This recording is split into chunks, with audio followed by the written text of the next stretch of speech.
At least 16 people were arrested in Tel Aviv over the weekend as police clashed with demonstrators who were demanding the departure of Prime Minister Benjamin Netanyahu after 5 months of war in Gaza. The protesters called for the return of hostages and the progress in talks on a hostage deal with Hamas. About 100 hostages remain in Gaza, with 31 presumed dead. The protesters also called for an immediate ceasefire, a position that Netanyahu's government has so far rejected, arguing it would amount to a victory for Hamas. Meanwhile, mediation to push for a new ceasefire deal has resumed. However, U.S. President Joe Biden confirmed a breakthrough was looking tough. Joining me on the news to discuss this is News Central's correspondent, Bongani Sisiba. It's good to see you again. Thanks for joining us. Give us an insight into the situation in Israel right now. Good evening, Felicity, and also good evening to our viewers. Good to see you too. A series of protests have been happening here in Israel, especially in Tel Aviv. We have witnessed about two protests that has happened. The other one happened recently on Saturday, and the residents, or rather Israelis, are saying they want Benjamin Netanyahu out.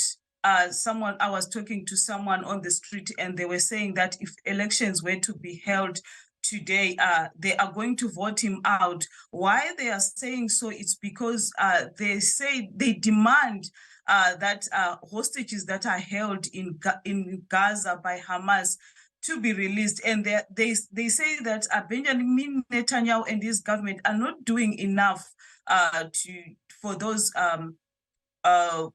those that are in Gaza to be rescued. And also these protests, they are also saying that the government of Israel hasn't done enough for them. So they believe that a new government will come in, especially now that there is war. And the Israel is divided now. There are those that are saying Benjamin Netanyahu and his government, this war should end. They are calling for ceasefire. But there are also those that are saying this was the right thing to do to respond to what happened on the 7th of October. So now the country is divided, with those that are supporting what is happening, Israel bombing Gaza, and those that are saying that Benjamin Netanyahu and his government should leave, should go, and they need fresh elections because they believe that he hasn't done enough. And they believe that he hasn't done enough to rescue them, especially on the political side. Oh, you mentioned being on the streets and speaking to some citizens. Could you give us insight as to what their sentiments are about the ongoing conflict between Israel and Hamas, and what their sentiments are about both Israelis and Pakistan? Yes, Felicity, I had an opportunity to go through the streets of West Bank and also Tel Aviv, Bethlehem, Jerusalem, and today in Tiberias, speaking to the citizens on the street. Like I said earlier on, that Israel is divided. There are those that are supporting the war that is going on in Gaza, and they are saying that the government of Israel, or rather Benjamin Netanyahu, what he is doing is okay, because that he had to respond to what Hamas did. But there are also those that are saying that they need ceasefire. And looking at I was close to the Gaza border yesterday, and we saw helicopters that were dropping food.